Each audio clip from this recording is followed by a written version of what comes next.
नमस्कार दोस्तों, आज हम जानेंगे भकुट दोष के बारे में। भकुट 6 प्रकार के होते हैं: षडाष्टक, नवपंचम, द्विद्वादश, समसप्तक, तृतीय, एकादश, चतुर्थ, दशम।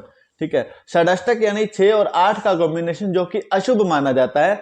नवपंचम यानी कि 9 और 5 का कॉम्बिनेशन वो भी अशुभ माना जाता है। द्विद्वादश यानी 2 और 12 का कॉम्बिनेशन वो भी अशुभ माना जाता है। ये 3 जो भकुट होते हैं वो अशुभ होते हैं। और ये समसप्तक 1 और 7 का कॉम्बिनेशन जो कि शुभ माना जाता है। तृतीय, एकादश 3 और 11 का कॉम्बिनेशन जो शुभ माना जाता है। चतुर्थ और दशम यानी 4 और 10 का कॉम्बिनेशन ये भी शुभ माना जाता है। ये 3 अशुभ भकुट होते हैं और ये जो निचले 3 जो भकुट है ये शुभ माने जाते हैं। अगर अशुभ भकुट आ जाए तो 0 अंक मिलते हैं।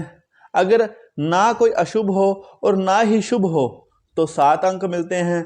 अगर शुभ भकुट आ जाए तो 7 अंक तो मिलते ही मिलते हैं, साथ में जो वर्ण दोष, वश्य दोष और तारा दोष जैसी समस्या होती है ये खत्म हो जाती है। जिंदगी में ये समस्या नहीं आती। तो ये समझ गए। अब समझते हैं षडाष्टक भकुट के बारे में। अगर आपको षडाष्टक भकुट समझ लग गया तो नव, पंचम, द्विदश ये जितने भी भकुट है वो सारे ही आपको समझ आ जाएंगे। तो षडाष्टक को ध्यान से समझना है। तो हम समझते हैं षडाष्टक क्या होता है। षडाष्टक मतलब 6 और 8 का कॉम्बिनेशन आना चाहिए राशियों के बीच में। ठीक है। जैसे मान लो सिंह राशि मेल की है और मकर राशि फीमेल की है, तो यहां से सिंह राशि से गिनो मकर राशि तक 6 या 8 आता या नहीं आता।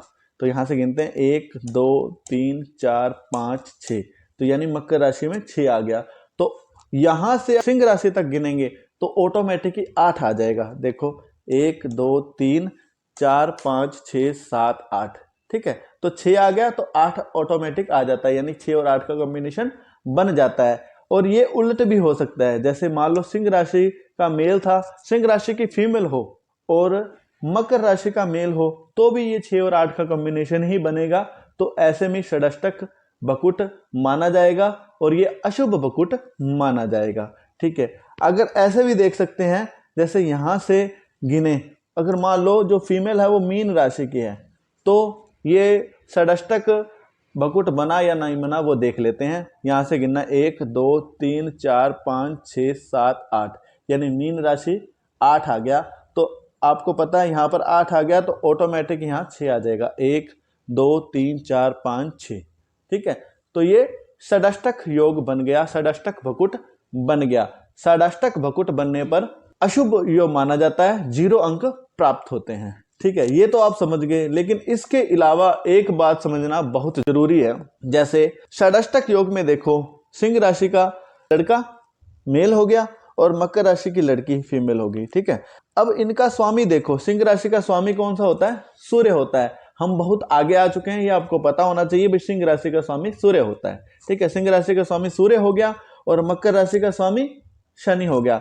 शनि और सूर्य के बीच में शत्रुता है या मित्रता? आपको पता होगा शत्रुता है। अगर शत्रुता है तो ये शादी नहीं करनी चाहिए। एक तो षडाष्टक योग वैसे ही अशुभ हो गया। ठीक है। ऊपर से जो स्वामी ग्रह हैं वो भी शत्रु हो गए, तो ऐसे में शादी नहीं करनी चाहिए।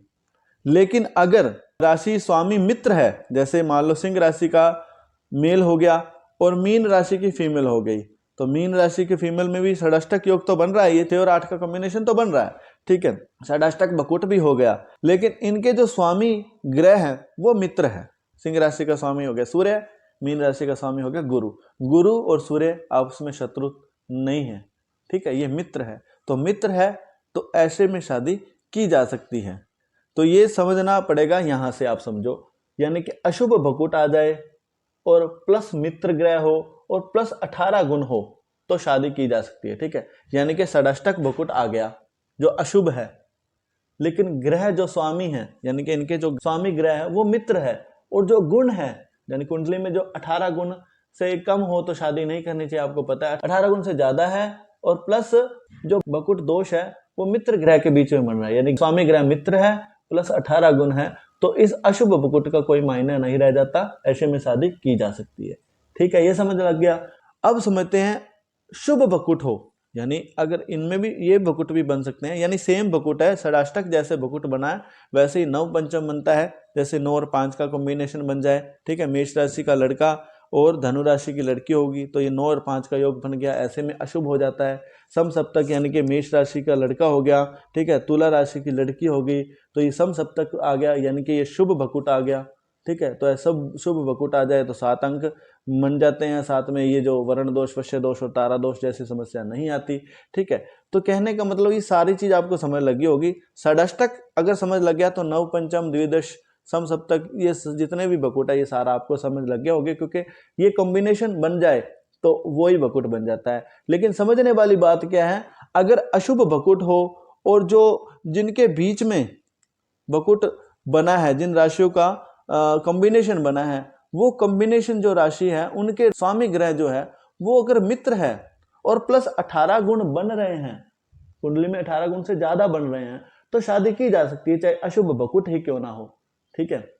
लेकिन ये देखना जरूरी है, अगर शुभ बकुट आ जाए, शुभ बकुट में आपको पता है 7 अंक तो मिल जाते हैं, लेकिन जो शुभ बकुट बना है उन राशि स्वामी ग्रह जो है उनके बीच में शत्रुता है, दोनों शत्रु ग्रह हैं, ठीक है। ऊपर से जो गुण है वो भी 18 से कम बने हैं, तो ऐसे में शादी नहीं करनी चाहिए, चाहे शुभ बकुट ही क्यों ना आया हो।